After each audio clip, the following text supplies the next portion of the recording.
Hello नमस्कार दोस्तों, स्वागत है आप सभी का हमारे YouTube channel target with Sanjeev पर। तो दोस्तों, आज की वीडियो में हम देखने वाले हैं जनरल साइंस।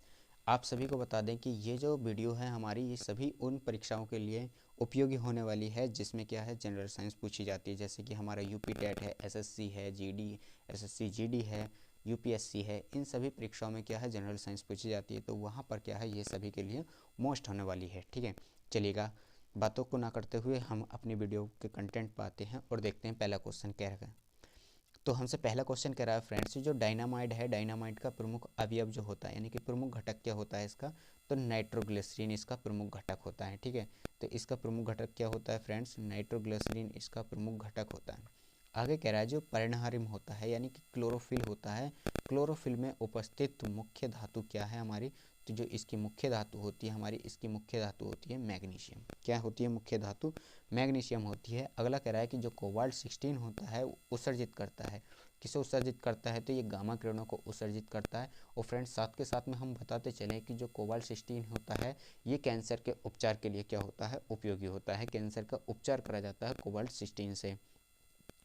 अगला क्वेश्चन कह रहा है कि जो पृथ्वी का पलायन वेग होता है वो कितना होता है, तो फ्रेंड्स पलायन वेग, पृथ्वी का पलायन वेग उस वेग को कहते हैं जिस गति से क्या होती है, कोई वस्तु पृथ्वी से बाहर की तरफ फेंकी जाए और वो उस पृथ्वी की तरफ क्या है वापस ना लौट का है, उसको हम कहते हैं पलायन वेग। तो ये होता है हमारा फ्रेंड्स कितना, ये 11.2 किलोमीटर प्रति सेकंड की रफ्तार से यदि कोई वस्तु पृथ्वी की सतह से बाहर की तरफ को फेंकी जाती है तो वो पलायन कर जाएगी, यानी कि गुरुत्वाकर्षण बल को क्या हो जाएगी, वो भेदते हुए बाहर निकल जाएगी। चलिएगा नेक्स्ट क्वेश्चन देखते हैं हमारा।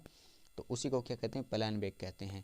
कह रहा है कि जो एल्कोहल होता है, एल्कोहल का प्रयोग किसकी तापमापी में किया जाता है।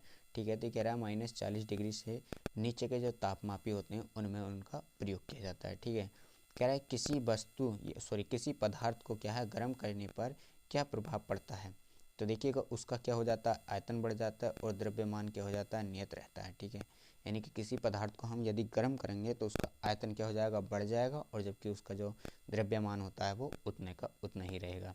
आगे कह रहा है ध्वनि की चाल किस पर निर्भर करती है, तो फ्रेंड्स जो ध्वनि की चाल होती है वो माध्यम की प्रत्यास्थता, यानी कि उसका जो घनत्व है उस पर और उसकी जो प्रत्यास्थता है उस पर, दोनों पर क्या करती है, वो डिपेंड करती है। ठीक है, चलिएगा नेक्स्ट क्वेश्चन देखते हैं हमारा।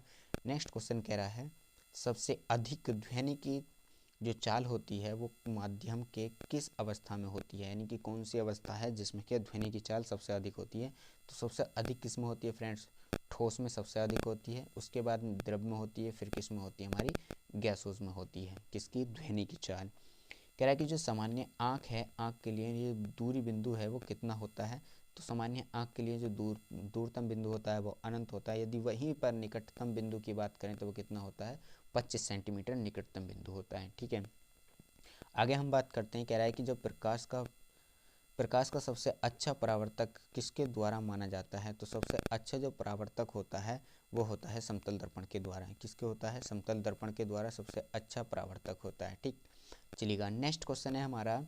और नेक्स्ट क्वेश्चन में कह रहा है हमारा जो इंद्रधनुष है, इंद्रधनुष का निर्माण किन किन क्रियाओं के द्वारा होता है, तो इंद्रधनुष का जो निर्माण होता है फ्रेंड्स वो प्रकाश का पूर्ण आंतरिक परावर्तन के द्वारा होता है, और किसके, अपवर्तन और वर्ण विक्षेपण, इन सभी घटनाओं के कारण क्या होता है, हमारा इंद्रधनुष का निर्माण होता है। ठीक है, ये फ्रेंड्स वो क्वेश्चन है जो पिछली परीक्षाओं में क्या है, रिपीट हो चुके हैं, और ये कंटेंट हमने एनसीईआरटी की बुक से लिया है। ठीक है, अगला क्वेश्चन है हमारा, प्रकाश का प्रकीर्ण किस पर निर्भर करता है, तो प्रकाश का जो प्रकीर्ण होता है वो किस पर निर्भर करता है, उसकी तरंगदैर्ध्य पर निर्भर करता है। ठीक है, कह रहा है सबसे कम तरंगदैर्ध्य किसका होता है, तो सबसे कम जो तरंगदैर्ध्य होता है वो किसका होता है फ्रेंड्स, गामा किरणों का सबसे कम तरंगदैर्ध्य होता है।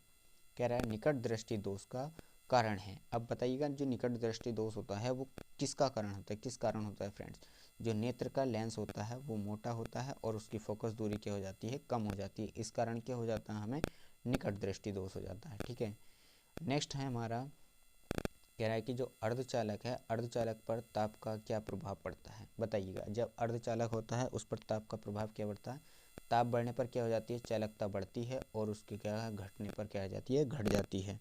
ठीक है, यदि ताप बढ़ेगा तो उसकी चालकता क्या हो जाएगी, बढ़ जाएगी, और यदि ताप घटेगा तो उसकी चालकता क्या हो जाएगी, घट जाएगी। आगे कह रहा है जो हीटर का जो तार होता है, हीटर का तार किसका बना होता है, नाइक्रोम का बना होता है। फ्रेंड्स, जो विद्युत बल्ब होते हैं हमारे, जिसमें के अंदर एक गूंज जैसी संरचना देखने को मिलती है, यानी कि जो पहले बल्ब आते थे कुछ इस तरह के देखने के लिए, अब तो एलईडी वाले बल्ब आने लगे, इस तरह के आते थे फिलामेंटल वाले। तो ये जो तार होता है ये भी फ्रेंड्स अंदर वाला जो चमकता था ये भी किसका होता है, नाइक्रोम का होता है, ठीक है। और जो हमारी इस्त्री होती है यानी कि जिसको हम प्रेस कहते हैं, उसके अंदर भी नाइक्रोम का तार होता है, जो उसके अंदर एलिमेंट होता है लगा हुआ, ठीक। चलिएगा, नेक्स्ट क्वेश्चन है हमारा, प्रोटीन का जो भार होता है वो इलेक्ट्रॉन यानी कि प्रोटॉन का भार इलेक्ट्रॉन के भार का कितना गुना होता है। तो प्रोटॉन का भार जो है इलेक्ट्रॉन के भार का 1836 गुना होता है। कितना होता है, 1836 होता है। अगला क्वेश्चन हमारा कह रहा है कि जो CO2 है, CO2 गैस का गुण क्या होता है, यानी कि इसका CO2 गैस का क्या होता है, गुण कैसा होता है हमारा। तो CO2 गैस का जो गुण होता है वो कैसा होता है, हमारा अम्लीय गुण होता है, ठीक है। तो फ्रेंड्स, आज की वीडियो में इतने ही क्वेश्चन कराने थे हमने। तो हाँ, आप सभी को बताना है ये वीडियो कैसी लगी कमेंट करके, और अपने यार दोस्तों के साथ में वीडियो को ज़्यादा से ज़्यादा शेयर करना। यदि चैनल पर नए बने हुए हैं तो चैनल को सब्सक्राइब कर लें और बेल आइकन को ऑन कर लें, जिससे कि हमारे सब वीडियो का नोटिफिकेशन आप तक पहुँचता रहे और आप हमारे वीडियो को मिस ना कर सकें, जिससे कि आप सभी हमारे वीडियो को समय से देख सकें। तो फ्रेंड्स, मिलते हैं नेक्स्ट वीडियो में, तब तक के लिए जय हिंद, वंदे मातरम।